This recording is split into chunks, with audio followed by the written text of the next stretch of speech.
There's certainly a lot of discussion around IoT about connectivity. I mean, without connectivity, you just have things. But I think the difference when we look at Freescale's position, the importance is about intelligent things being connected, right? We want intelligence, we want decision making, we want context awareness, we want sensing. We want all of these things going on at the node level, because the importance of it making decisions, then that information, the smaller subsets of information, is what is sent to the cloud.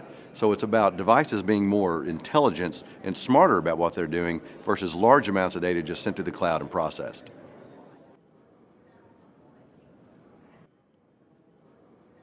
When you look at where we are now, down into the M0 Plus cores, the Kinetis Minis, the 2x2 millimeter devices that can actually be put into things that you can swallow. We're looking to put computing power into things that are smaller and smaller, consume less power. If you look at wearables, battery life is everything.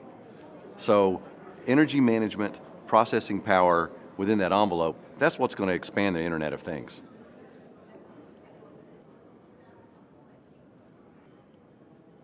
I think there's two examples you can look at right now. We have the Warp board, we have the Riot board. Almost two extreme spectrums, but if you look at Riot, what's that about, right? That is the higher end of connectivity, running Linux, right? Running higher end into operating systems. Very popular board, exploding onto the marketplace. The Warp board at the other end, we're talking about wearables, some of the smallest, lowest power things that you can design.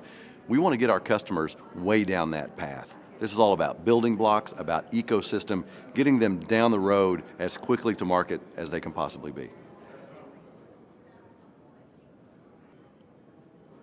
The thing about the Internet of Things is where we are today is people are going to connect to everything.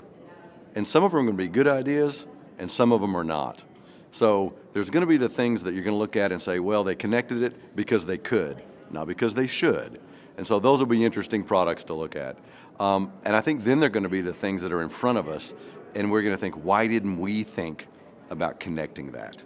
And the one thing I always think of, and I think it was CES last year, was the connected fork. And it measured how many bites you were taking and how fast you were eating your food. The idea is to chew more, eat less. Is that a great idea? I don't know if it's still around or not, but I think the point is people are trying.